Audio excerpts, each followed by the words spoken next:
Buenas tardes, Jenny. Yo creo que vamos a empezar y que se vayan uniendo los compañeros que estén pendientes. No nos queda mucho todavía de la última unidad.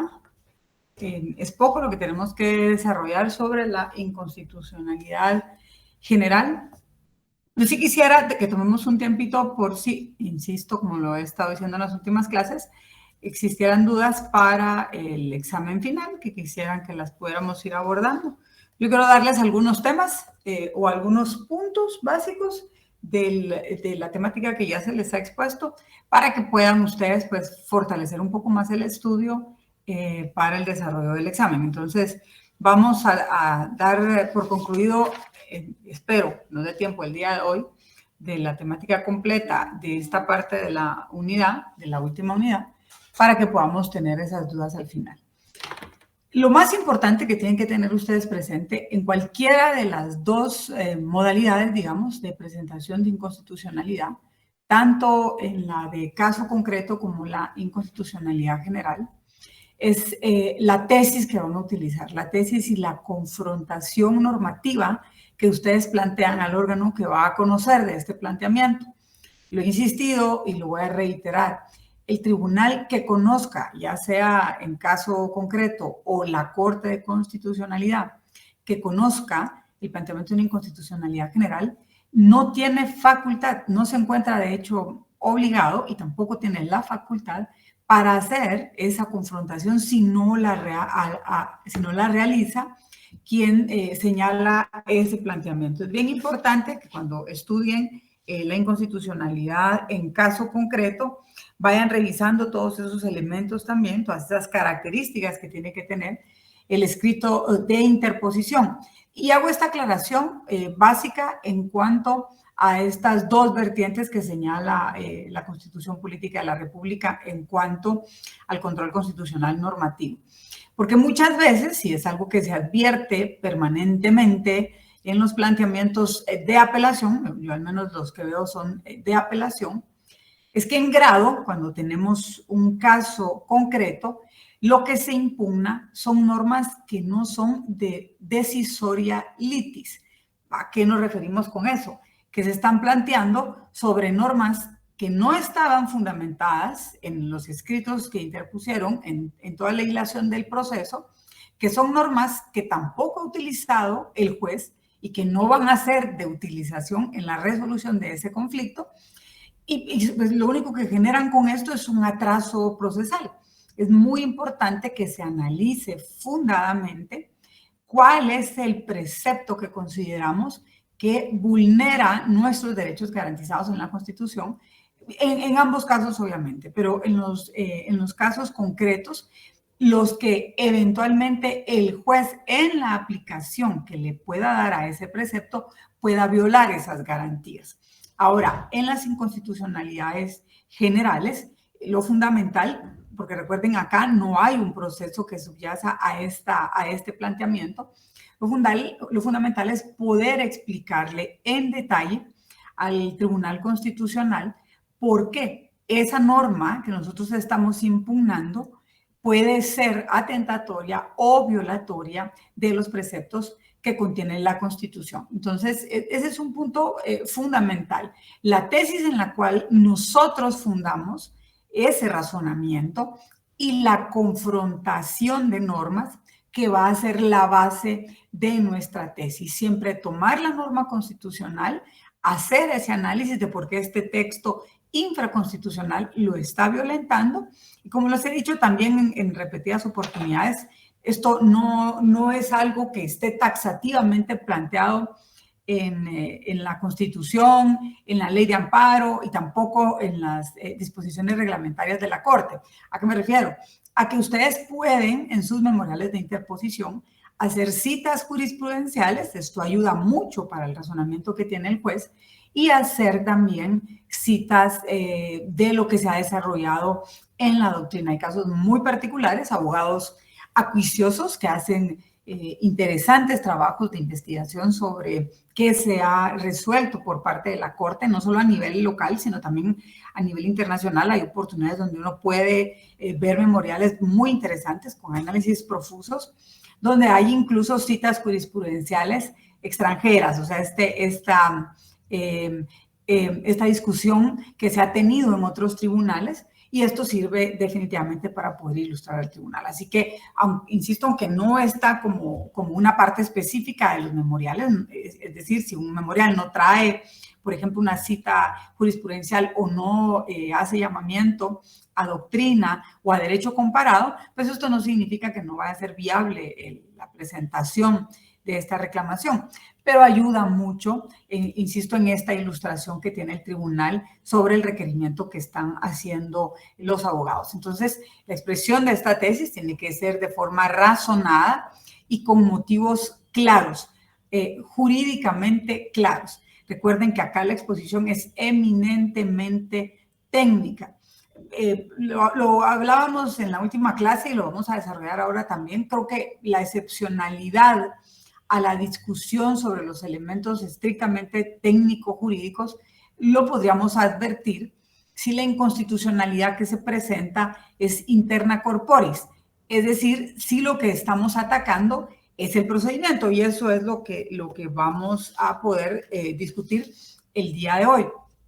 Esta es una de las sentencias, y recuerdo que sí repasamos algo de ella, en donde lo que se le pide a los accionantes, a los interponentes de este tipo de inconstitucionalidades, es que cumpla con el mínimo requisito de expresar de forma razonada y clara los motivos jurídicos en los cuales descansa su impugnación. La mayoría de inconstitucionalidades que se presentan y que no superan estos presupuestos de viabilidad para poder entrar a discusión de la Corte son básicamente por la ausencia de tesis y la ausencia de confrontación normativa. Muchas veces se quedan en discusiones sobre normas de carácter ordinario, pero nunca elevan esa discusión a cuál es el precepto constitucional que se encuentra violado. Ustedes pueden leer, tienen esta presentación, cuál fue al menos este extracto de la resolución en donde la Corte tuvo esa opinión y obviamente que tuvo como derivación que no se aceptara ese planteamiento, porque no puede ser subsanado. Vamos a ver también, a estudiar cuáles son los vicios de inconstitucionalidad que podemos presentar en cuanto al control constitucional normativo. Nosotros estos vicios, es decir, ¿qué es lo que le vamos a plantear a la Corte? Hay una pregunta por ahí. ¿Qué significa interna corporis? Ya lo vamos a desarrollar ahora, no te preocupes. Nosotros vamos a plantearle al órgano constitucional o de control constitucional que existe vulneración de preceptos normativos. En esta vulneración de preceptos normativos, básicamente lo que vamos a señalar es que este precepto infraconstitucional tiene vicios de inconstitucionalidad. Y estos vicios, a su vez, los vamos a dividir en dos, en vicios según su alcance y vicios según su naturaleza. Recuerden que todo este material también lo tienen. Este es solo ir desarrollando lo que ustedes ya deberían de haber leído y que va a ser materia también del examen. Si nos vamos en cuanto a la clasificación de los vicios atendiendo a sus alcances, el planteamiento de la inconstitucionalidad general puede ser total o puede ser parcial. Si se dan cuenta, no es tan complicada la clasificación. Yo sé que esto es algo que ya hemos ido desarrollando en la clase. Es básicamente sobre qué cantidad de normas de ese texto vamos a impugnar o si vamos a impugnar el contenido completo de este texto normativo. Entonces, sí, para ir recapitulando con esto, en cuanto a la clasificación de los vicios que podemos discutir en el planteamiento de una inconstitucionalidad general, nosotros podemos ver que hay dos tipos de alcances, el total o el parcial. Y esto se refiere, insisto, a si lo que atacamos de inconstitucionalidad es el contenido total de esta norma, que puede ser una norma, puede ser un reglamento, puede ser una disposición. Acuérdense que acá es cualquier instrumento jurídico que tenga alcance general para toda la población y que eventualmente pueda tener este vicio. Entonces va a ser general total si lo hacemos sobre todo su contenido.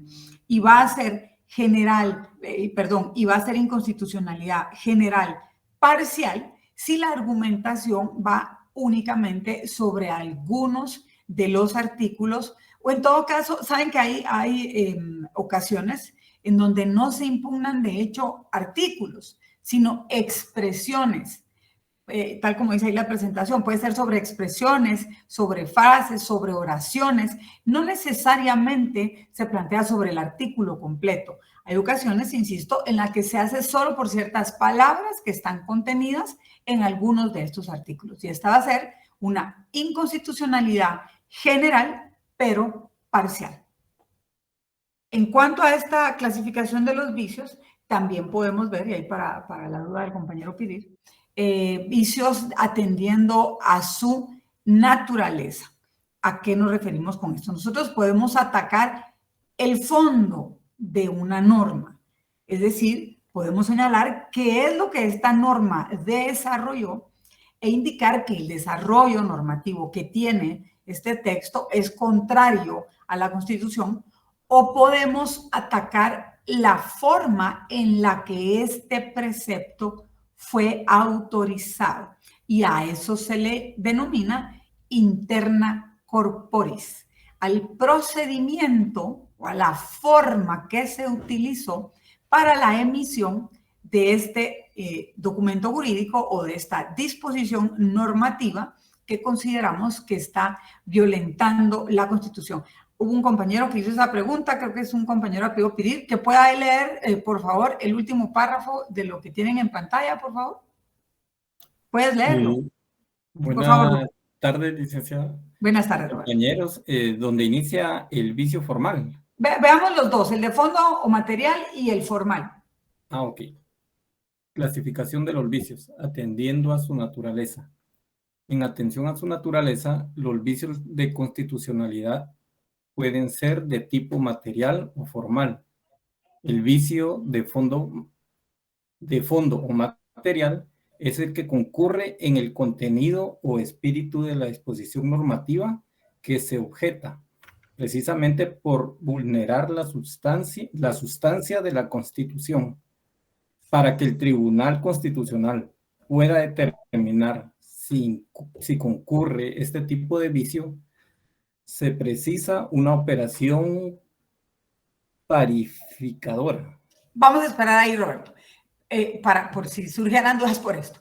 Una operación parificadora es tomar esa norma, ese precepto que nosotros consideramos que es atentatorio o violatorio o transgresor o que tiene vicio de inconstitucionalidad, y analizarlo en paridad, por eso se llama tesis de confrontación o parificación con el texto constitucional. A esto se refiere esta parte del texto en cuanto a operación parificadora. Sigamos, por favor, Roberto.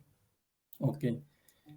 El vicio formal, conocido también como interna corporis, se presenta cuando la Constitución ha sido vulnerada en la forma o el proceso de formación del precepto normativo.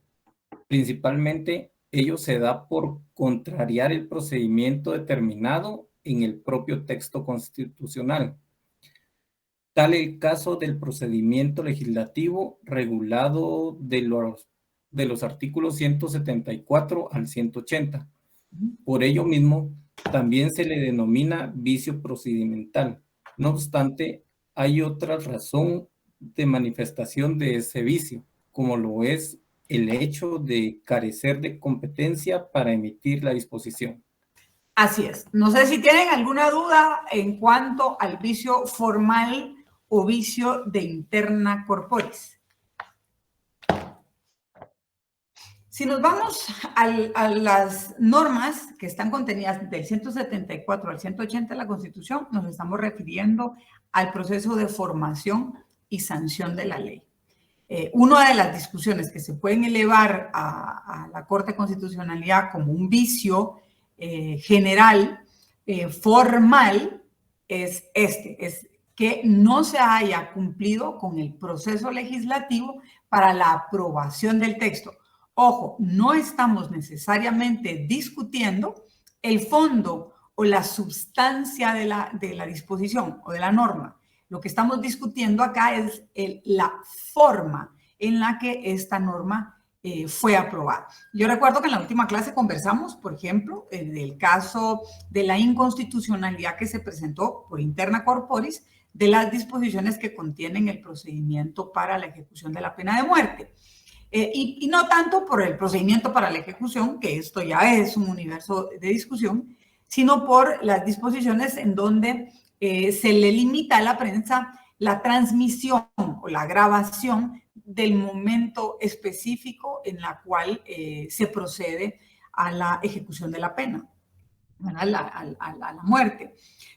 La discusión ahí era si en efecto, al haber aprobado una norma que tiene carácter ordinaria, porque no es una norma de rango constitucional, es una norma que tiene una reserva legislativa a nivel constitucional, porque le dice al legislador que él tiene que desarrollar la norma que señale este procedimiento. Entonces, no es una norma que haya emanado de la asambleísta constituyente, sino que viene del proceso legislativo. Lo interesante es que en esa modificación tocan, de alguna manera, elementos que van relacionados con el ejercicio de la emisión del pensamiento o el ejercicio del periodismo en este caso. Es por eso que se discute a nivel constitucional que ahí se estaba violentando, independientemente, insisto, de lo que se señala en cuanto al procedimiento de la ejecución, la limitación constitucional en cuanto a la expresión y a la difusión de las ideas y el acceso que tienen los órganos de difusión a este tipo de eventos que pues al final son noticia. Yo les comentaba a ustedes que esto fue muy interesante cómo lo resolvió la Corte de Constitucionalidad. Se hizo un proceso interesante también, o digamos se utilizó un mecanismo muy interesante en cuanto a la ponderación de derechos.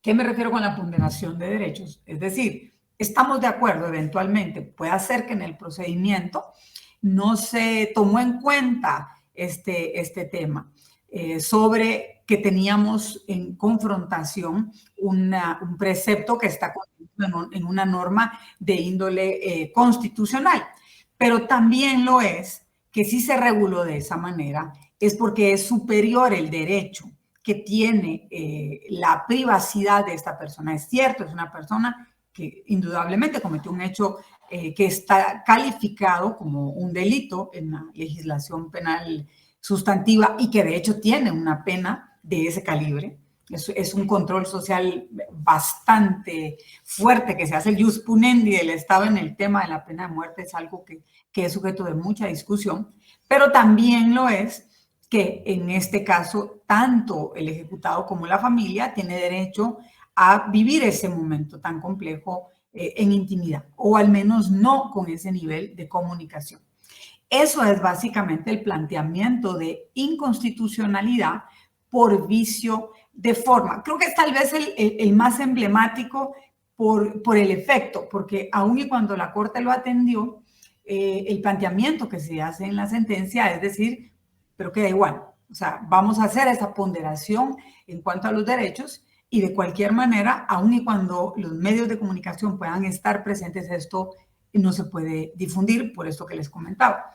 Pero también van a verlo ustedes, por ejemplo, hay casos en los cuales de pronto entidades que tienen capacidades reglamentarias extienden esa facultad que tienen de reglamentar. Yo quisiera poder tener un pizarrón acá para hacerles una gráfica de cómo visualizo esta extensión.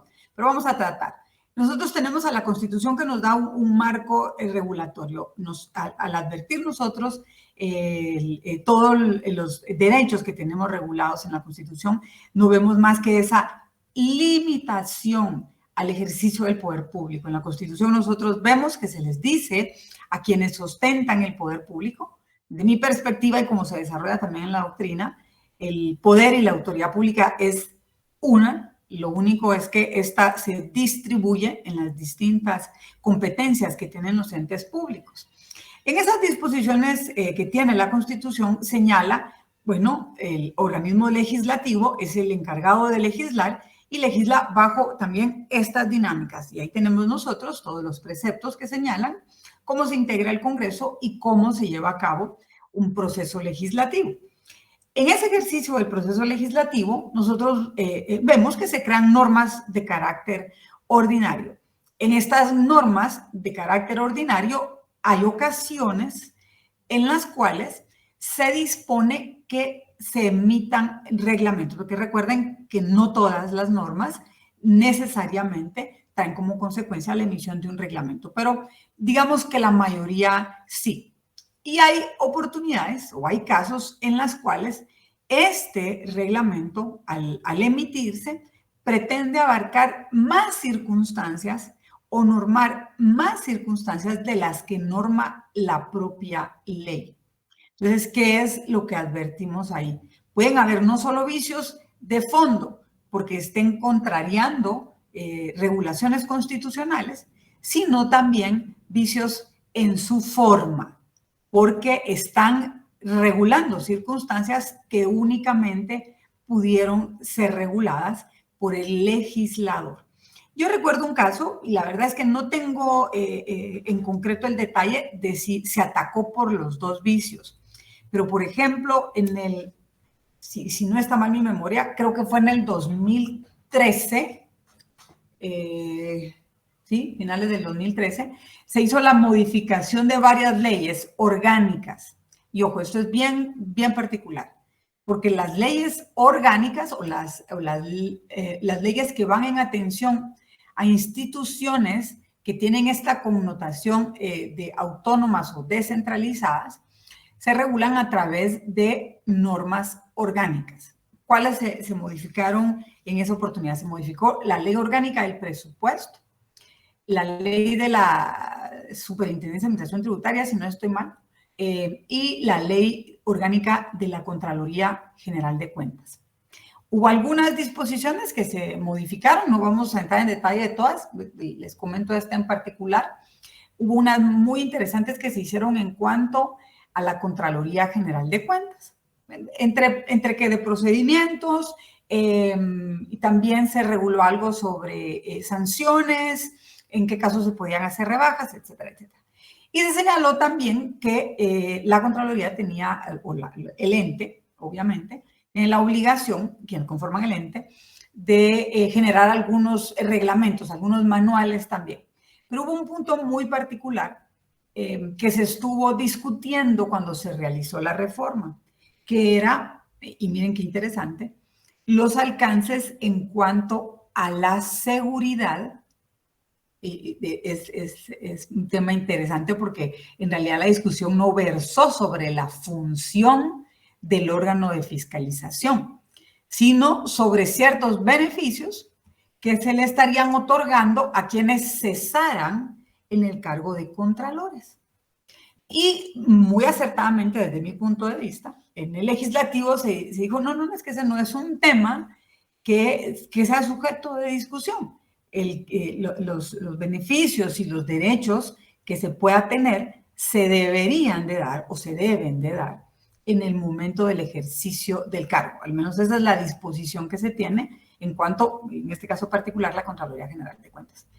No obstante eso, en el reglamento de la ley orgánica de la Contraloría, sí se emitieron algunas disposiciones, o sea, esto fuera del ámbito que específicamente había regulado el legislador, en relación a que el contralor que dejaba de serlo, o sea, desde mi punto de vista, ya no era contralor, ahí se es o no se es, tenía derecho a gozar de seguridad por un periodo específico de tiempo.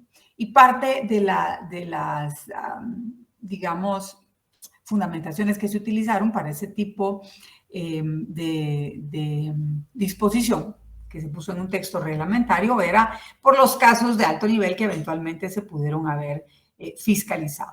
Ahí se presentó, buenas tardes Luis, se presentó una acción en cuanto a que en el reglamento se estaban extendiendo de las disposiciones específicas que estaban contenidas en la norma. Entonces, esto puede ser un vicio, porque el único que podía dar esos parámetros normativos era el Congreso de la República. Pero ojo con esto. Si yo me quedo en la discusión, y por uno de los cuestionamientos que acaban de poner, si yo me quedo en la discusión de la paridad o la tesis de confrontación de paridad entre el reglamento y la ley orgánica, y no lo elevo al constitucional, yo puedo advertir, en efecto, y decir, bueno, si tienen razón, en una norma reglamentaria que es inferior, se pretende ampliar el alcance de una ley que tiene carácter ordinario. Hasta ahí el análisis no va mal. Pero si lo dejamos ahí, ¿dónde está el vicio de inconstitucionalidad? Yo quisiera alguien que me diga, ¿cuál es el vicio que consideran que existe ahí de inconstitucionalidad si un reglamento, valga la redundancia, está reglamentando más circunstancias de las que se encuentran contenidas en una norma ordinaria?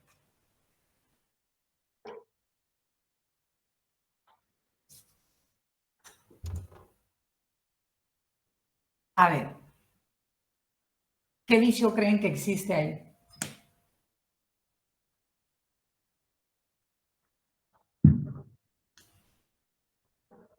¿Quién es quien legisla? El Congreso, licenciado.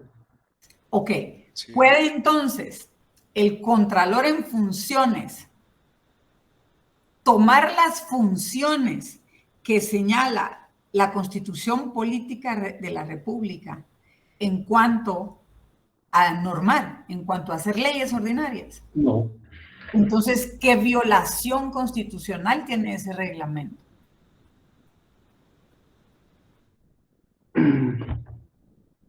Está violentando la función constitucional de legislar. De crear leyes, porque esa facultad solo le compete al Congreso de la República. Así es. Obviamente tengo que... alguien me planteaba a mí ahí de forma. Puede ser, claro que sí. Yo puedo plantear que hay un vicio en la forma y puedo plantear también que hay un vicio en el fondo. Ojo que no son necesariamente excluyentes. Yo puedo hacer ese planteamiento, pero el punto fundamental es que si lo hago de fondo, tengo que hacer este análisis de paridad normativa. Empecemos de arriba. La Constitución Política de la República de Guatemala señala cuáles son las funciones de los organismos del Estado. Tenemos una democracia representativa y somos una república. Y en una república hay tres poderes. Uno que legisla, uno que ejecuta y el otro que juzga. Ok. Bajo esa óptica, la norma constitucional señala que la función del organismo legislativo es legislar. En ese ejercicio legislativo, ellos emitieron esta norma de carácter ordinario. Está contenida de tantos artículos que señala tales y tales. Pero no necesitamos, de hecho, analizar en detalle la norma porque la violación no está en la norma ordinaria. Pero después, para desarrollar esta norma ordinaria, se emitió una disposición reglamentaria que lo que hizo fue extender efectos de la norma ordinaria. Con lo cual, este órgano, la Contraloría General de Cuentas, bajo esa argumentación, ojo que no tenemos dentro de los ejemplos ese caso hipotético, pero fue una de las inconstitucionalidades que se presentaron. Lo que está haciendo es abrogarse funciones del organismo legislativo que están regulados en la Constitución Política de la República de Guatemala. Vamos viendo más o menos cómo es el asunto. No, yo advierto que está el vicio entre el reglamento y la ley. Pero al haberse dado este vicio, porque estoy regulando más allá de lo que está señalando la ley ordinaria, definitivamente estoy violentando preceptos constitucionales. Y lo que se necesita en ese planteamiento es esa tesis de confrontación con la actividad que considero que está siendo violentada, que adolece de este vicio constitucional, con el texto constitucional que considero que se está violentando. Entonces, eso es lo que... sí, Edwin. Licenciada, de igual manera, entonces, en algún momento, el superintendente de Administración Tributaria también ha violentado normas constitucionales al crear acuerdos, criterios que afectan a los contribuyentes e imponiéndolos. No sé, tendríamos que ver el caso concreto, porque hay instituciones que por disposición de ley tienen facultad reglamentaria, tienen la facultad de hacer sus propias normas y procedimientos. Ojo que acá estamos hablando de una norma específica, Edwin, estamos hablando del reglamento de la ley orgánica de la Contraloría General de Cuentas. Por lo tanto, ese reglamento lo que tenía que hacer era desarrollar la ley. Pero yo tengo la sensación, no sé, pero no vamos a indagar en su vida privada, que tiene formación de auditor o trabaja en algo que tiene que ver auditoría. Sí. Pero no olvidemos que, por ejemplo, la Contraloría General de Cuentas y la SAT, como entes que ven temas muy particulares, ¿verdad? Uno que es el ente de fiscalización de la ejecución del gasto público y el otro que es el ente recaudador de impuestos y, por lo tanto, también fiscalizador en el tema impositivo. Le pongo el ejemplo, Lick. Sí. Ponle que él quería imponer, digamos, como tienen ahora un contrato conexo con el registro general de la propiedad. Entonces, a ellos les va a llegar un aviso cada vez que se adquiera una propiedad, para ellos poderlo cobrarle el IVA, por decirle algo. Edwin, no quiero que nos perdamos ahorita con esto, solo le quiero hacer una pregunta. ¿Usted ya leyó ese acuerdo? Fíjese que lo que pasa es que quedó en suspenso. Es que no existe. Ajá. Yo lo busqué para ver si no había vicio por ahí. Entonces no quisiera que entráramos a discutir de algo que todavía no existe. No ha nacido a la vida. Pero le voy a poner ejemplos más detallados. Vamos a ver. ¿Quién sabe cuántos acuerdos de junta directiva del ICSE existen? Son muchos. Es que yo me quedé... Son demasiados. Yo me quedé como por el 2500. Son demasiados. Es impresionante. Ellos tienen capacidad reglamentaria. Son una institución autónoma. La Constitución Política de la República de Guatemala les dicen en el artículo 100 que se crea la figura del Instituto Guatemalteco de Seguridad Social para el tema de la seguridad social de los ciudadanos. Y en el 102R, si no estoy mal, se reconoce como uno de los derechos de los trabajadores el derecho a instituciones de seguridad social. Para mí son dos universos distintos. Una cosa es la seguridad social como tal y otra cosa es la seguridad social como un elemento especial de la clase trabajadora. El tema de la seguridad social es otra cosa, es un mundo completo, pero el punto en particular para desarrollar acá es, por ejemplo, el Instituto Guatemalteco de Seguridad Social tiene la norma relativa a invalidez, vejez y sobrevivencia, a enfermedad, maternidad y accidentes, tienen normas sobre disponibilidad de órganos. En cuanto al desarrollo específico interno de ellos tienen capacidad reglamentaria y también la tiene la SAT. Con esto, si por ejemplo mañana dijera la Superintendencia de Administración Tributaria, vamos a crear un nuevo impuesto, el impuesto por la lluvia, para poder tener un poquito más de plata para las carreteras. Entonces sí, yo le estaría diciendo, están violentando la Constitución porque el único ente con la facultad de crear tributos es el Congreso de la República. Pero si en el desarrollo del trabajo de la SAT ellos tienen estas disposiciones, no hay problema. Vamos a irnos a otro caso y vamos a dejar el ejemplo ahí porque Edwin tiene estos conocimientos, la generalidad en la clase no, y son muy específicos. Pero, por ejemplo, en la Contraloría General de Cuentas, ellos son miembros o están sujetos a disposiciones de las entidades internacionales en materia de fiscalización. En una época ellos tenían disposiciones del desarrollo de las auditorías en base a las NIITAS, las NIAS y las NIITAS, y ahora, si no estoy mal, ellos tienen regulaciones en base a las INTOSAI y hacen unas disposiciones reglamentarias específicas para la ejecución de las auditorías en base a esas normas internacionales de auditoría. Y con esto no podemos decir que están violentando la norma constitucional, porque es ahí en donde se les da esa facultad para desarrollar lo que para ellos es específico. Y vamos a cerrar con otro ejemplo. El Ministerio Público. El Ministerio Público también emite disposiciones internas, que no es que transgredan el Código Procesal Penal en cuanto al procedimiento específico, ya cuando se ejerce la acción penal pública, sino en cuanto al desarrollo de ciertas actividades que se hacen dentro de la institución. Entonces, tenemos que tener precisión también en los planteamientos y analizar bien qué parte del texto constitucional puede encontrarse violentada en esta norma ordinaria o en un reglamento. El ejemplo que yo les ponía es porque este reglamento específico estaba desarrollando una ley y yo no puedo ampliar los efectos de la ley en un reglamento. El reglamento únicamente puede desarrollar lo que dice esta ley ordinaria para que sus efectos sean prácticos, pero no puede ampliarlos. Este es uno de los ejemplos. Yo creo que también traemos acá uno como un vicio de forma. Vamos a ir viendo ese desarrollo.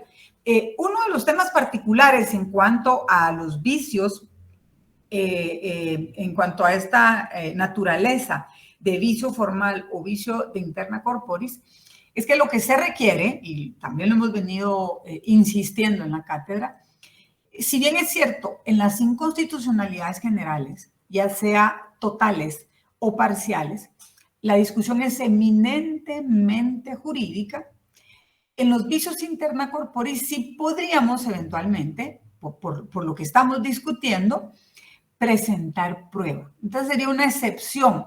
¿Y cuál sería la prueba? El procedimiento legislativo.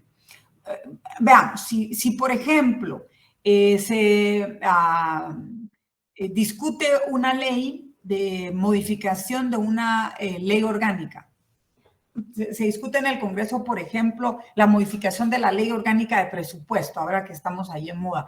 Ojo que lo que se aprueba en estos periodos en el Congreso es la ley anual de presupuesto, es la ley que rige para el año siguiente en cuanto a la autorización de los tributos que van a nutrir el presupuesto y cómo este presupuesto se va a ejecutar.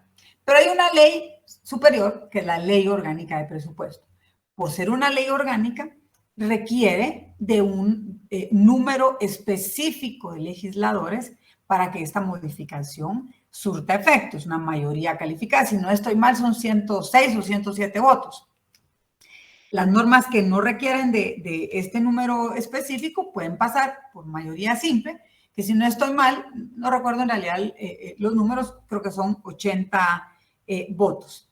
Si, por ejemplo, se dispusiera de pronto en el Pleno la modificación de esta ley orgánica y se hiciera con 90 votos, sigue su procedimiento legislativo, se sanciona y se publica, ahí podemos advertir un vicio interna corporis o vicio formal.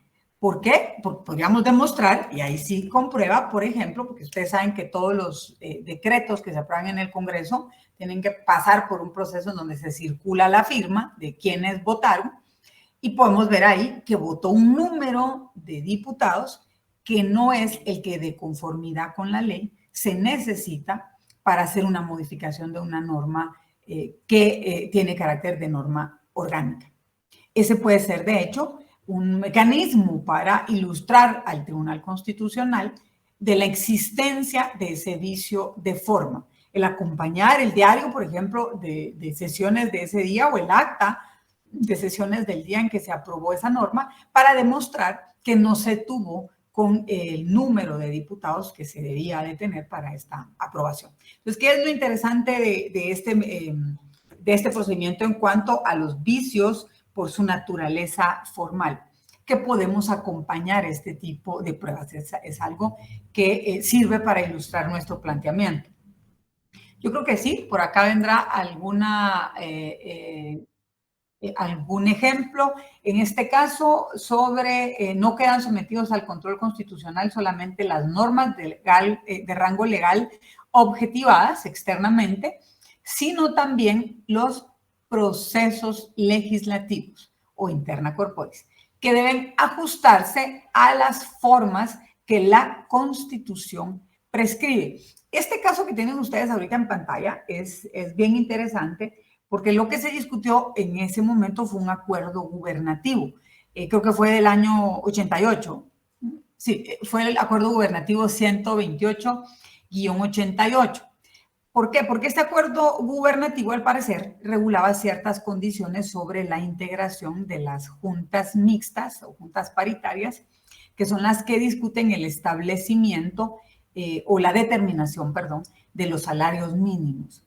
Entonces, se lleva el plano constitucional diciendo, mire, disculpe, pero este acuerdo gubernativo no cumple con lo que se señala en el Código de Trabajo, que a su vez está siendo desarrollado de una norma constitucional. Por lo tanto, ahí hay un vicio interna corporis por el procedimiento.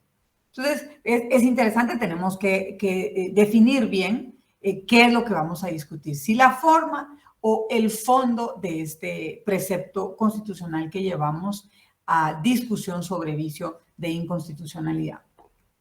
En cuanto a estos mecanismos, también podemos ver ciertas modalidades. Nosotros terminamos o medio discutimos en la última clase sobre las modalidades de la inconstitucionalidad sobrevenida y la inconstitucionalidad por omisión. Cualquiera diría que después de tener ya tantos años, desde 1986, que nuestra Constitución es vigente en el país, pues que no van a existir inconstitucionalidades por vicios sobrevenidos o inconstitucionalidades sobrevenidas. Yo la verdad es que no he visto ninguno, no dudo que de pronto puedan existir, pero como tienen que presentarse directamente, hasta el momento yo no he podido, no he visto personalmente ninguna.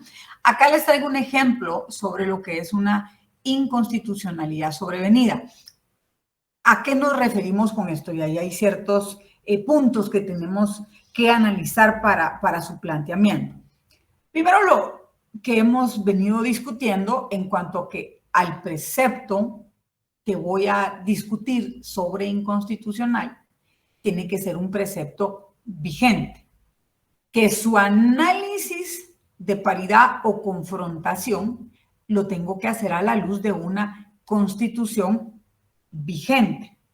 Y el vicio que voy a presentar en una inconstitucionalidad sobrevenida únicamente puede ser de fondo. Ya no voy a discutir la forma.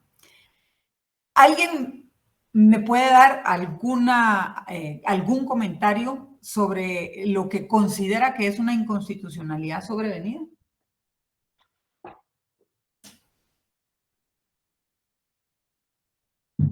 Miren que las clases sean virtuales, que complejo. Si estuviéramos en vivo y los tendría leyendo a todos para que puedan desarrollar algo de esto. Utilicen siempre los términos que se desarrollan en el curso. Si estamos hablando que es algo que sobreviene, es una inconstitucionalidad que sobreviene, es porque el planteamiento fue previo al texto constitucional. Vamos a explicarlo de manera más detallada. Primero, los tres elementos o los tres requisitos especiales que se deben de considerar para que sea viable el planteamiento de este examen de inconstitucionalidad o de constitucionalidad de un precepto que preexiste a una norma. Primero, ese texto que yo estoy diciendo que puede sobrevenir inconstitucional esté vigente para el momento que lo voy a discutir. Eso es parejo para todas las inconstitucionalidades. El texto que discuto tiene que ser un texto vigente, si no, no tiene sentido. Tiene que estar dentro del conjunto normativo de un país. Segundo, lo voy a confrontar con la Constitución que es vigente en ese momento. No al texto constitucional que quedó derogado. Y tercero, solo lo puedo hacer en fondo, porque obviamente la Constitución que regía para el momento que existía ese texto normativo, pues ya no está vigente. Entonces, lo vamos a hacer sobre la norma constitucional que es vigente en ese momento. Yo creo que lo vamos a entender mejor con un ejemplo. En este caso, esta inconstitucionalidad que se resolvió en el expediente 1103 del 2000, lo que se elevó a discusión fue una disposición que estaba contenida en el artículo 137 de la Constitución Política que decretó la Asamblea Nacional Constituyente en el año 1945. Y miren qué fue lo que ocurrió ahí. En el año 1945, que se emite la Constitución de la Revolución, en este artículo 137 se le facultaba al Ejecutivo, a través del presidente de la República, a dictar reglamentos, acuerdos y órdenes para el debido cumplimiento de leyes y decretos para cuya emisión pues él se encontraba facultado. En el artículo 103 se le facultaba a las municipalidades de la República para establecer sus arbitrios. Entonces, ¿cuál era el procedimiento? Una municipalidad aprobaba sus arbitrios y los elevaba para que el gobierno los aprobara de conformidad con lo que desarrollaban leyes específicas. De hecho, una de las cuestiones particulares de los anteriores preceptos constitucionales era la clasificación de las municipalidades. La mayoría de los asistentes en esta clase son muy jóvenes, pero antes habían municipalidades tipo A, tipo B, tipo C. Eso, el principio y el derecho de igualdad, pues ya no existen. Todas las municipalidades tienen la misma clasificación. Vean qué interesante esto. La Constitución del 45, insisto, daba esta facultad a los gobiernos locales, que ellos determinarán sus propios arbitrios, que hicieran esta disposición a lo interno de sus corporaciones y que luego, de conformidad con la ley, decía ahí, se elevaran a aprobación del gobierno. Ahora, ¿qué es lo interesante? Luego nosotros vemos la modificación con la Constitución de 1985, en donde de hecho hay un desarrollo muy interesante de los gobiernos locales y lo que pueden hacer los gobiernos locales, pero en materia tributaria sí se señala que específicamente es el Congreso de la República el único órgano facultado para la creación y autorización de tributos. Esto no pasa tampoco por el Ejecutivo. El Ejecutivo en todo caso podría pedir la creación de tributos en base a una serie de circunstancias, hacer análisis específicos de por qué y remitirlo al Congreso para que se hagan también ahí los análisis de si esto es viable o no y que proceda a su aprobación. Insisto, ustedes también son muy jóvenes, pero las discusiones, por ejemplo, que se han dado en los distintos periodos históricos del país, en tema de impuestos, por ejemplo, cuando el IVA subió del 10 al 12%, eso es encender un polvorín. Y yo recuerdo algo de cuando se hizo esta modificación, porque este incremento que se le dio al IVA, o creo que fue del 9 al 12, no estoy muy bien, pero o fue del 9 al 12 o del 10 al 12. Ese porcentaje que se aumentó tiene una naturaleza específica, se le llamaba el IVAPAS, es un monto del cálculo del pago de este impuesto, se utiliza básicamente para el tema de darle del 10 al 12, ¿verdad? Gracias, Edwin. Para el cumplimiento de los compromisos de los acuerdos de paz. Bueno, entonces, ¿qué es lo interesante acá? Les pregunto a ustedes, ¿Será que con la autorización, será que con la entrada en vigencia de la Constitución de 1985 era viable que las municipalidades del país establecieran sus propios tributos? Pregunto. Ya no. Ya no. Y pudo haber existido, aquí estamos viendo un caso específico que ya se elevó a discusión constitucional, pero puede ser que existan otros casos en donde esto sea sujeto de una inconstitucionalidad sobrevenida. ¿Qué fue lo que se planteó en esa oportunidad? Que en efecto, el momento histórico en que el acuerdo que se estudia fue emitido, la autoridad que lo hizo estaba investida de facultades otorgadas por la Constitución de entonces para establecer arbitrios. O sea, en ese momento, por eso se llama inconstitucionalidad sobrevenida, la forma y el fondo estaban bien, el contenido y el procedimiento, pero ahora eso ya no es viable. Y esta discusión es bien interesante porque en algún foro alguien hacía estos planteamientos de qué ocurre con los sistemas normativos en un país cuando se cambia una constitución. Todo se cae, todo empieza de nueva cuenta, empieza ahí sí que borrón y cuenta nueva. Y no necesariamente es así. Y nosotros somos un claro ejemplo de esto. Tenemos una constitución, para ver los últimos 3 referentes, la que se origina del movimiento revolucionario en el 45, de la contrarrevolución en el 55, 10 años después, y la de 1985, que es una constitución muy interesante, con tintes muy sociales, bastante desarrollada y con una participación política plural. Hubo de verdad que la convergencia de los elementos políticos en los asambleístas de 1985 fue bastante nutrida. Tenemos una constitución que es bien particular, incluso también para sus mecanismos de modificación. Entonces, con esto no vimos nosotros que luego de la aprobación, ya sea la del 45, 55 o del 85, se hubiera dado una modificación de todo el sistema normativo. Seguramente se harán ciertas revisiones a la luz de estos preceptos constitucionales, porque eventualmente sí puedan estar afectando y tener una contrariedad con el texto constitucional.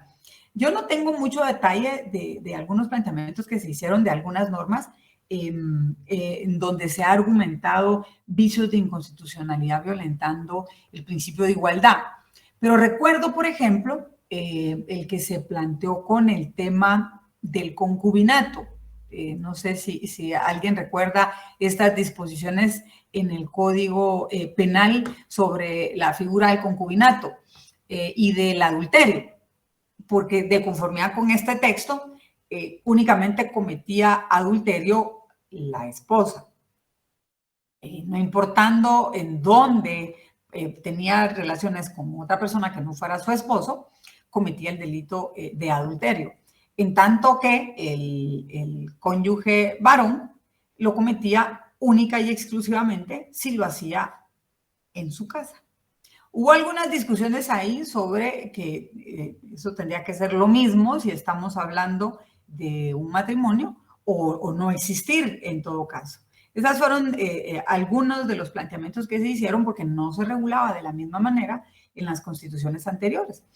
Yo les envío a ustedes los textos de estas, si en algún momento les da tiempo de revisar, van a encontrar cuestiones bien interesantes en cuanto a la clasificación, por ejemplo, que existía, de hecho, en la Constitución de 1945, en cuanto a las mujeres, cómo estábamos clasificadas. Ahí no eran solo las municipalidades que tenían tipo A, B y C, también habían clases de ciudadanos.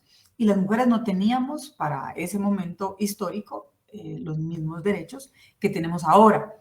¿Cuáles son los derechos que tenemos ahora? Los mismos. Los ciudadanos hombres y las ciudadanas mujeres tenemos ante la ley exactamente los mismos derechos. Somos iguales en derechos, es uno de las premisas que tiene este texto constitucional. Si ustedes se van a ver la del 45, no necesariamente. Habían ciertas disposiciones y ciertos derechos que como mujeres no podíamos ejercer. Entonces, estos son los casos en donde se puede dar un planteamiento de inconstitucionalidad sobrevenida. ¿Qué es lo que nos puede ayudar como punto de referencia para clarificarnos a qué nos referimos? A que ese texto vio la luz, ahí sí que a la luz de una constitución distinta. Y bajo el precepto de esa constitución, pues era viable que ciertas circunstancias se dieran. Con la existencia de un nuevo texto, pues obviamente se analiza si esa disposición normativa tiene o no un vicio de constitucionalidad. Por eso ese vicio no lo advertimos o no lo planteamos en relación a la Constitución que dejó de tener vigencia, sino que lo hacemos a la luz de la Constitución que tiene vigencia para ese momento. ¿Hay alguna duda en cuanto a la inconstitucionalidad sobrevenida? No, la verdad que no es tan complicado. ¿Sí, Randall? No, que todo está muy claro, gracias. Gracias, Randall.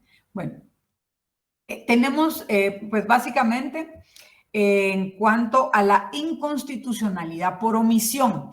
Esto es bien complejo. Yo siempre he discutido si es difícil hacer un análisis de confrontación normativa tratando de entender qué fue lo que el legislador pensó al desarrollar una norma.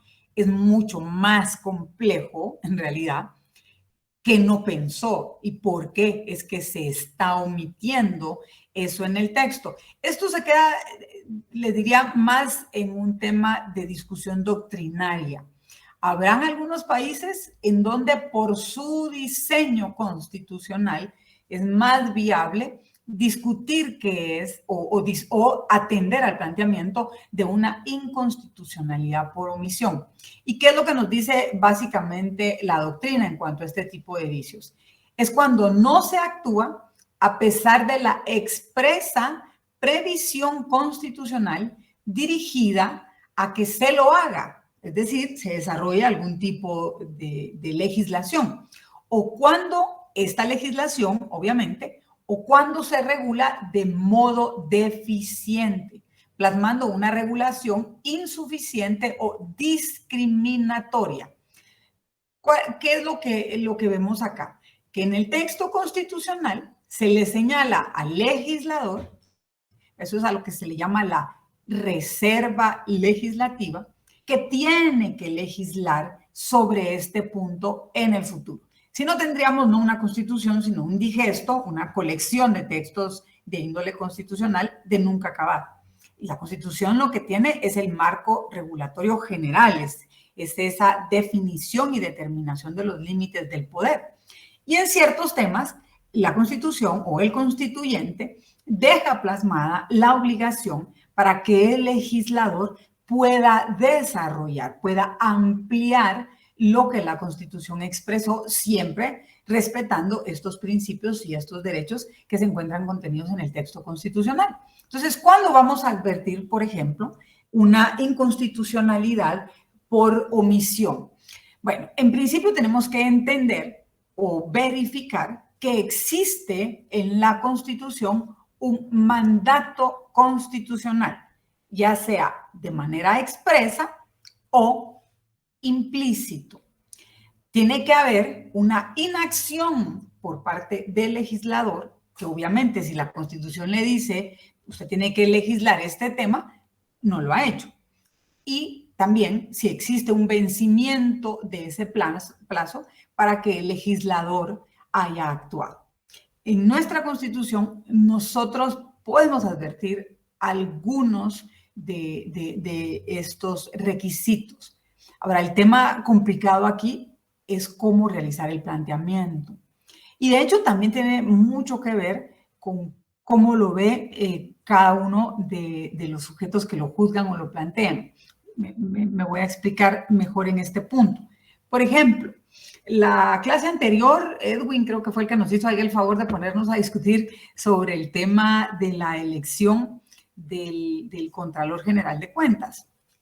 Si ustedes advierten o leen en detalle cada uno de los procesos de elección que tiene determinados la Constitución política, a ver quién me dice por lo menos 2 procesos de elección que tenga la Constitución.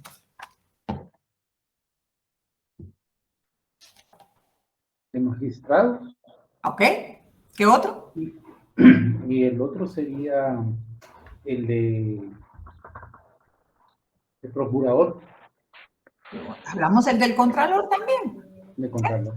Tendríamos, por ejemplo, el del Procurador de los Derechos Humanos, el de el Fiscal General de la República, así es, Luis, Fiscal General de la República, el de la Corte Suprema de Justicia y salas de la Corte de Apelaciones, el del Contralor General de Cuentas, el de la Corte de Constitucionalidad. Hay procesos que el constituyente dijo cómo se integraban, de cuál era la función de estas instituciones, pero no le dio un procedimiento específico. Llevamos bien ahí la hilación. Yo tengo una particular impresión de cómo está regulado esto en el texto constitucional, porque desde mi punto de vista, lo que señala la Constitución Política es que se conforme una comisión que postule, ¿cierto? Esta comisión, ahí se señala quiénes la integran. En el caso de la Corte de Constitucionalidad es particular, y ustedes ya tuvieron la clase de cómo se integra, porque tenemos 5 entes distintos, 5 entes designantes distintos. Pero en este caso, centrémonos, por ejemplo, en el tema más reciente que fue el de la Contraloría General de Cuentas. ¿No? Se integra una comisión de postulación porque eso es lo que mandata la Constitución. Y que esa comisión, Edwin incluso decía, pero es que ahí solo dice que ustedes tienen que postular. Desde como se hacía antes era eso, ¿verdad? Nosotros vamos a ver dentro de los profesionales que tengan el perfil que se requiere para ese cargo, para postularlos y que sean ellos. Se consideró, por un periodo legislativo específico o por una legislatura específica, que ahí existía una reserva legislativa. ¿Qué significa una reserva legislativa? Que el constituyente le dejó entrever al legislador ordinario que tenía que hacer una ley específica para ese procedimiento o para esos procedimientos. Y por eso es que ustedes ven la ley de comisiones de postulación. Yo los invito a que tomen su Constitución también, un día que tengan tiempito, lean todos estos procesos de elección, el del fiscal general, Contralor General de Cuentas, Corte Suprema de Justicia, y me digan cuál es su opinión, cuál es su impresión. ¿Dejó el constituyente una reserva legal ahí para que se desarrollara una ley de comisiones de postulación? ¿O está claro en realidad cuál es el procedimiento? ¿Qué es lo que la Constitución señala que debe de cumplir quien se postula para estos cargos? Que ahora es a la inversa, ¿verdad? Porque ahora son los candidatos los que se postulan, no la comisión de postulación es la que los elige porque considera que son los mejores. Eso es materia de interpretación. Yo les estoy exponiendo lo que yo advierto a grandes rasgos de la lectura de lo que señala la Constitución. No obstante, hay una ley de comisiones de postulación. Mi planteamiento es siempre, si la ley no contraría las disposiciones que tiene la Constitución, pues tampoco tengo ningún problema, ¿verdad? Porque lo que hace básicamente es poner orden a este procedimiento, porque es muy complejo, se han vuelto procedimientos muy políticos. Obviamente son cargos que están contenidos en una Constitución que se llama Constitución Política de la República de Guatemala. Lleva implícita toda esa carga política. Pero, por ejemplo, ¿qué ocurre si en estas disposiciones de comisiones de postulación y lo que regulan también a lo interno de las comisiones, porque no solo está lo que señala la Constitución, está la ley de las comisiones de postulación, sino que luego que se integra este grupo de postuladores, emiten sus propias disposiciones en cuanto al procedimiento. Entonces, insisto, yo no tendría ningún problema, y no tendré ningún problema, si lo que disponen estas comisiones y lo que dispone esta ley no contraría lo que dice la Constitución. Porque la Constitución nos da a nosotros un procedimiento, establece cuáles son los requisitos que deben de tener quienes ejercen esos cargos. Entonces, esto es lo que podríamos tener como ejemplos de lo que se denomina una inconstitucionalidad por omisión. Yo les aconsejo siempre, porque esto pasa como lo que nos ocurre a nivel social, en nuestras casas cada quien tiene un sistema para llevar su propia vida doméstica, su propia vida cotidiana. Eso ocurre también a nivel de países. Cada país tiene sus propias consideraciones. Ahora vamos a ver en cuanto a cómo lleva su procedimiento constitucional. A mí me da mucha pena cuando de pronto hay profesionales, ya sea en cátedra o en ejercicio, que quieren poner al mismo nivel discusiones no solo de normativa ordinaria, sino normativa de tipo constitucional de otros países sin conocer la naturaleza de los textos constitucionales que hay en otros países. El derecho comparado es muy interesante, la jurisprudencia comparada también es muy interesante, la lectura de los desarrollos doctrinarios, no digamos, pero lo que tenemos que atender es cómo está desarrollada la norma y cuáles son las características de esas normas en cada país. Y ahorita que voy con usted, ¿por qué hago esta acotación? Porque muchas veces se hacen planteamientos, por ejemplo, en el tema de las inconstitucionalidades por omisión, trayendo ejemplos, valga la redundancia acá también, por ejemplo, de los procedimientos en Colombia o en México. Si ustedes ven, y se toman la tarea también de buscar la Constitución de Colombia y los mecanismos de reforma que tiene la Constitución de Colombia y la cantidad de reformas que tiene la Constitución de Colombia, y no digamos la de México, no lo creerían. Guatemala tiene una reforma constitucional desde la aprobación de la Constitución de 1985 y su entrada en vigencia en el 86, que fue con posterioridad al golpe de Estado y que de alguna manera lo que pretendía era generar una regulación en la parte orgánica del Estado, pero no advierten modificaciones. Entonces no es lo mismo. Los textos constitucionales no son iguales en todos los países. Yo los llamo a esa reflexión también, a que cuando lean en doctrina o cuando vean planteamientos donde les dicen es que en tal país se hace así, vayan a leer por qué, cuál es la historia constitucional de ese país y cómo se regulan esos procedimientos en la constitución de ese país. Sí, Edwin, por favor, ¿cuál es su duda? Más que todo, licenciada, es un comentario con respecto a lo que usted nos indicaba de los procesos de elección que cita la Constitución. Y digamos, yo encuentro un poco incongruente, digamos, llevar algo tan, digámoslo así, solemne, tan procedimental, como hacer la convocatoria, recibir los expedientes, clasificarlos, hacer evaluaciones, luego ver los mejores puntajes y luego escoger de acuerdo a cómo dice la Constitución los expedientes con mayores puntajes. Y luego estaba leyendo que en algunos de estos es el presidente quien los elige.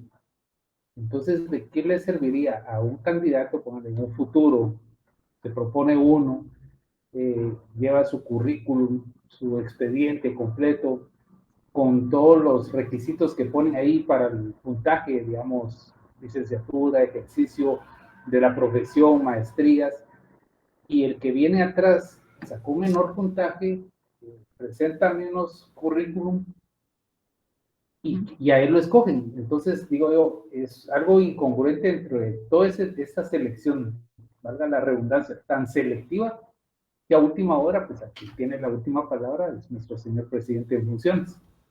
En el tema del Contralor, si miramos el artículo 233, la elección la hace de una nómina el Congreso de la República, no la hace el presidente.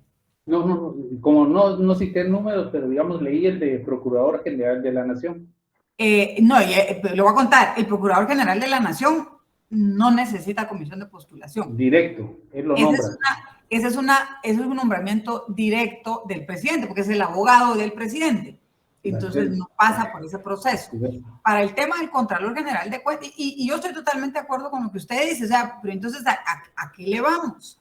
si ustedes están haciendo todas estas calificaciones, lo lógico sería que los que vayan son los mejor punteados. Exacto. Pero al final no es así. No, el Contralor General de Cuentas se elige de una nómina de 6, que ahí tendrán ellos sus criterios, que envía, ojo, esto que les estoy diciendo, de la nómina de 6, lo dice la Constitución, artículo 233, párrafo 2, se integra una comisión de postulación y esa comisión de postulación manda una nómina de 6 candidatos al Congreso de la República para que en pleno ellos voten a quién eligen. Y solamente lo puede remover el Congreso de la República. Aquí no dice, la comisión de postulación tiene que abrir a convocatoria, a recibir. No, eso lo dice una ley específica, ¿sí? Sí. Entonces, si vamos viendo ahí, es particular, ¿verdad?, las condiciones con las que se reguló esta norma de comisiones de postulación.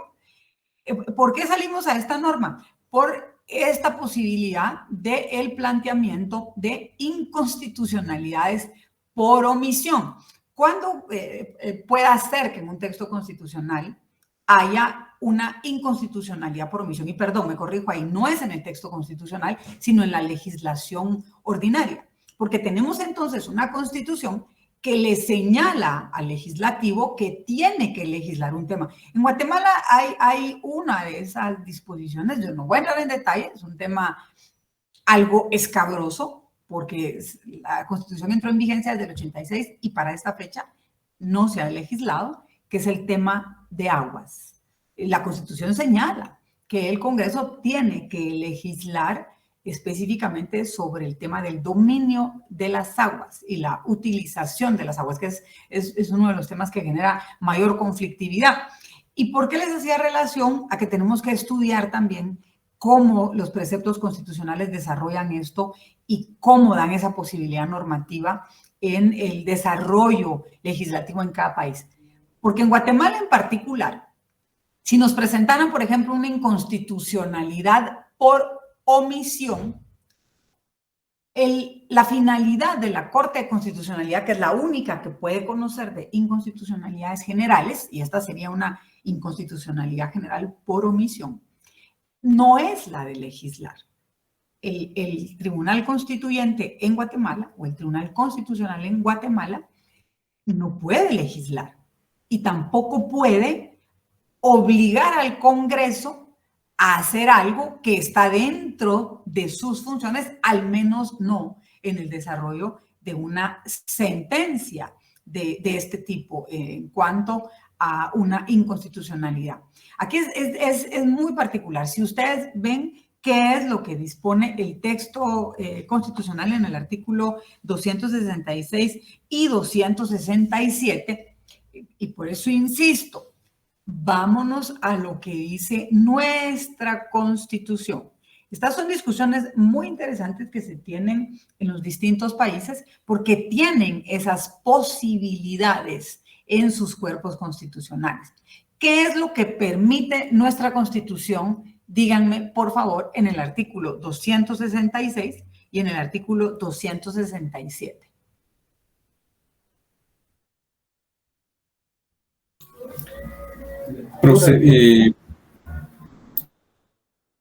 Sí, Roberto. Bueno, en el artículo 165 dijo, ¿verdad, licenciada? No, 200, miren pues, en el título sexto encontramos las garantías constitucionales y la defensa del orden constitucional. Y ahí se establecen las 5 garantías que tiene nuestro texto constitucional. La tercera de ellas es la inconstitucionalidad de las leyes. Y lo que habilita, ojo, lo que habilita la Constitución Política de la República de Guatemala a realizar es en el 266 la inconstitucionalidad de leyes en caso concreto. Y en el 267 es la inconstitucionalidad de las leyes de carácter general. No hay una habilitación y se los insisto, no se dejen ir por los discursos vacíos en donde no hay un análisis normativo porque ustedes van a ser abogados. Sí, que por qué la Corte no les exige a los diputados que hagan tal cosa en tal tema, porque es que tampoco es su competencia. Lo que la Corte está habilitada y facultada a hacer de conformidad con los artículos 266 y 267 es, en el caso de las inconstitucionalidades, en caso concreto, por tener un sistema difuso en Guatemala, es conocer la apelación de esos casos. Y en el tema de la inconstitucionalidad general, que ya nos vamos al sistema concentrado, pues conocer esa confrontación normativa de leyes. Pero en ningún momento existe la viabilidad de entrar a discutir si el legislador ha realizado o no lo que el texto constitucional le dijo que hiciera, porque no podemos entrar a confrontar una omisión legislativa, porque no existe la ley que tendría que confrontarse.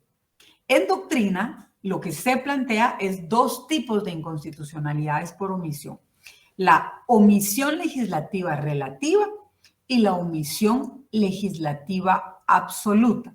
Obviamente, el mismo título nos dice a qué se refiere. Si la inconstitucionalidad legislativa es relativa, es porque la norma no cumplió con algunos puntos. Es una legislación deficiente, omite algunos elementos que, de conformidad con lo que el texto constitucional le dijo al legislador que tenía que desarrollar. Y la absoluta es pues porque obviamente no ha desarrollado absolutamente nada de lo que el texto constitucional le ha planteado que desarrolle. Hay discusión, insisto, sobre este particular, porque muchos dicen, bueno, pero es que los doctrinarios ya lo estudiaron, pero es que en tal o cual país esto ya se hizo. Sí, pero las disposiciones constitucionales en estos países son distintas y habilitan esa posibilidad para que el juez constituyente pueda hacer ese desarrollo. Yo le digo, si leen, por ejemplo, la historia constitucional en Colombia, es muy particular. En Colombia, el Tribunal Constitucional hace cosas que el guatemalteco no podría hacer. Y no les digo por una disposición personal de quienes lo integran, sino porque su andamiaje constitucional es distinto. Si quieren que en los distintos países se haga igual, pues tendríamos que pasar por una reforma. Hay quienes hablan también de la omisión de la convencionalidad o inconvencionalidad por omisión. ¿Esto a qué se refiere? Son casos un poquito más complejos y más extraños. Cuando Guatemala ha suscrito algún tipo de convenciones en donde al momento de suscribir estas convenciones se compromete a legislar algo en su normativa interna y que esto no se haya desarrollado. Yo insisto, es muy complejo de cara a cómo están integrados los tribunales constitucionales que esto vaya a ser estándar en todos los países, ¿verdad? La Corte ha desarrollado parte de estas posturas, ahí tienen una sentencia. Y ahora hablar de sentencias de 2011, se pueden decir recientes, ¿verdad? Ustedes pueden ver sentencias de años atrás también, pero esta que es, digamos, más reciente, desarrolla algo sobre la omisión relativa. Y básicamente el planteamiento de la Corte ha sido ese. La Corte está creada y tiene esta competencia y tiene estas funciones para hacer una discusión de parificación normativa, que haya un texto que ya existe, que este texto pueda ser o tenga algún vicio de inconstitucionalidad con el texto que ya está también contemplado en la Constitución, pero no puedo hacer una comparación de un texto que no existe y tampoco puedo legislar. La función que tiene la Corte no es una función legislativa. Lo que se ha dado, y también esto es algo que obedece mucho a la línea que tienen las distintas cortes, las distintas magistraturas, por ejemplo, la séptima, que fue la anterior, y creo que en algunos aspectos la sexta magistratura, a eso me refiero a los periodos que se han integrado.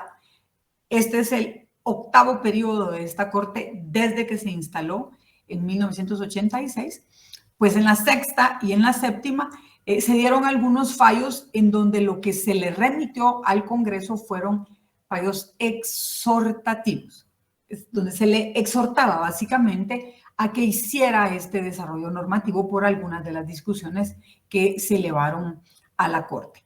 Entonces, les repito, en Guatemala es complicado, no tenemos un desarrollo sobre este tipo de inconstitucionalidades. Lo demás que tenemos en el desarrollo del curso, ya nos quedan apenas unos minutos, ya desarrollamos toda la parte doctrinaria de la inconstitucionalidad. Yo no sé si esta última parte ustedes la tienen y me gustaría que puedan revisar los que tengan abierta su presentación. Si no, envío solo esta parte de manera separada. Tienen ahí cuáles son los efectos de la sentencia de inconstitucionalidad, si esta es estimatoria, es decir, si sí acoge la inconstitucionalidad y es expoliar del sistema jurídico ese texto que fue impugnado, o si la sentencia es desestimatoria, que obviamente es no atender a ese requerimiento y que el texto que se impugnó continúe tal cual está en el sistema jurídico. Pero lo que más me interesa a mí es que puedan ver cómo se desarrolla el procedimiento para el planteamiento de una inconstitucionalidad. Ustedes tienen en el documento que les envié más o menos detallado el procedimiento y lo que quiero que verifiquen es si lo tienen ya en este cuadro de esquema, en donde ya va un poquito más detallado. Yo quisiera que lo puedan estudiar a fondo. No les voy a poner en el examen, obviamente, el cuadro, pero les da una panorámica general de cuál es el procedimiento. En particular, que acá nosotros vamos a tener dos tipos de planteamientos en cuanto a su modalidad. Puede ser una inconstitucionalidad parcial o total, que ya hablamos a qué se refiere. Se tiene que hacer por escrito. También conversamos de cuáles son las disposiciones mínimas que tienen que cumplir los abogados para el planteamiento para la presentación de este memorial. No sé si lo están viendo en pantalla porque yo no lo veo ahorita. Está saliendo. Mira el cuadro. Sí, se ve, licenciada. Ah, ok. Sí, bueno. se ve, licenciada. Gracias, compañeros. Si ustedes pueden verificarlo, háganme el favor. Si no, yo les envío este cuadro. Pero ahí está básicamente cuál es el trámite, ¿verdad? Se hace el planteamiento. Ahora voy contigo, Gloria. Se hace el planteamiento, se califican los requisitos de admisibilidad, si cumple con todos los requisitos, si no, se corre un plazo para que se puedan subsanar los errores o los requisitos que no se hayan cumplido por parte del interponente. Si la Corte considera que sí existe, de la sola lectura del planteamiento, que pueda existir una contradicción a la norma constitucional, pues entonces se decreta esta suspensión provisional. Esto se hace, de hecho, dentro de los 8 días siguientes, no necesariamente el octavo, puede ser el primero. Se hace dentro de los 8 días siguientes de planteada esta inconstitucionalidad. La Corte puede decidir, insisto, la suspensión provisional o no la suspensión, pero si resuelve la suspensión de este texto, lo tiene que publicar en el diario oficial. Luego de esta publicación o la no publicación, porque no se dio la suspensión, se emite un decreto y se le da audiencia al Ministerio Público y en todo caso a las entidades que considere la Corte, ahí ya es una evaluación propia que hace la Corte, de las entidades que puedan tener relación con el planteamiento de esta inconstitucionalidad. Esta audiencia se corre por un plazo de 15 días, que es común a todos los que intervienen, a todos los que la Corte considera que tienen que tener esta intervención, y luego se fija un plazo de 30 días para la celebración de una vista pública, para que aquellos a los que la Corte le dio intervención, así como el interponente, pues puedan hacer ahí sus alegatos de por qué consideran que este texto es inconstitucional, para que luego 20 días, inmediatamente después de la celebración de la vista, se dicte la sentencia. No es un trámite complicado. Aquí básicamente lo que se tiene que hacer es un análisis eminentemente técnico-jurídico, pero eso no ven ustedes que sea un trámite tan largo. Es básicamente un trámite bastante corto. Luego de la emisión de la sentencia, si en este caso se acogió la inconstitucionalidad, se publica en el diario oficial dentro de los 3 días siguientes de emitida la sentencia. Esta sentencia puede ser impugnada, pero únicamente de aclaración y ampliación. Esos son los únicos 2 recursos que admite la ley de amparo. Esto se plantea dentro de las 24 horas siguientes de notificadas, y los efectos que va a tener esta sentencia estimatoria, si es que se acoge, se corren a partir del día siguiente de que fueron publicados. En teoría, según el 139, párrafo 2 de la ley de amparo, este plazo es de 2 meses, básicamente, todo este trámite. Vamos a ver, sí, Edwin. Sí, licenciada, estaba chequeando el documento que nos mandó usted y ahí solo aparecen 2 esquemas: el esquema de trámite de la inconstitucionalidad indirecta o en caso concreto y el esquema del trámite de la inconstitucionalidad directa o general. Ok, este es de la de carácter general. Este que están viendo no lo tienen. No. Ok, entonces yo se los envío para que tengan completo ya, y va a ser una forma más gráfica. Básicamente es ese el trámite, no tiene mayor complicación, para que ustedes estén ilustrados ahí de cuáles son las garantías constitucionales en cuanto a la exhibición personal, al amparo con sus 2 caracteres, preventivo y reparador, las inconstitucionalidades y las vertientes del planteamiento de la inconstitucionalidad general y la inconstitucionalidad en caso concreto, que puede ser en acción, en excepción y a través de un incidente. Y los otros desarrollos que ustedes tuvieron ya en cuanto a la Corte de Constitucionalidad y a la figura de la exhibición personal. Si alguien preguntaba que si hoy es la última clase, sí, nosotros empezamos el periodo de exámenes ya el lunes. Van a tener como contenido del examen a partir de la exhibición personal, la Corte y la integración de la Corte, es decir, el desarrollo que se les dio de la Corte. Yo me voy a centrar más en las inconstitucionalidades. Creo que es el tema en donde ustedes necesitan tener como que más refuerzo. Así que les pido que por favor lean. Sí, me va a dar mucha tristeza no verlos, Eric. Lástima que yo no los veo, porque siempre tienen la cámara apagada. Pero espero que eventualmente nos volvamos a ver en cátedra o nos veamos en la universidad. Va a ser mucho gusto para mí. Es nuestra última clase. Igual conversamos un poco el lunes que sea el examen. Y si tienen alguna duda, igual pueden escribir para que se les pueda desarrollar. Yo estoy para servirles, siempre lo he insistido. Nosotros somos facilitadores docentes. Son ustedes los que marcan las pautas en el estudio personal que hacen, y los invito a nunca dejar de estudiar. Eso significa nunca dejar de leer. Es como una máxima trillada, pero siempre lo dicen, ¿verdad? El abogado que no lee, es cada día menos abogado. Y si ustedes de lo que están es buscando ser abogados, tienen que leer permanentemente. Así que los invito a que lean, a que estudien, a que tengan esa necesidad de saber y de conocer, y en lo que pueda servirles, estoy a sus órdenes. Vamos a tener charla igual el día del examen y estudien mucho. Muchas gracias.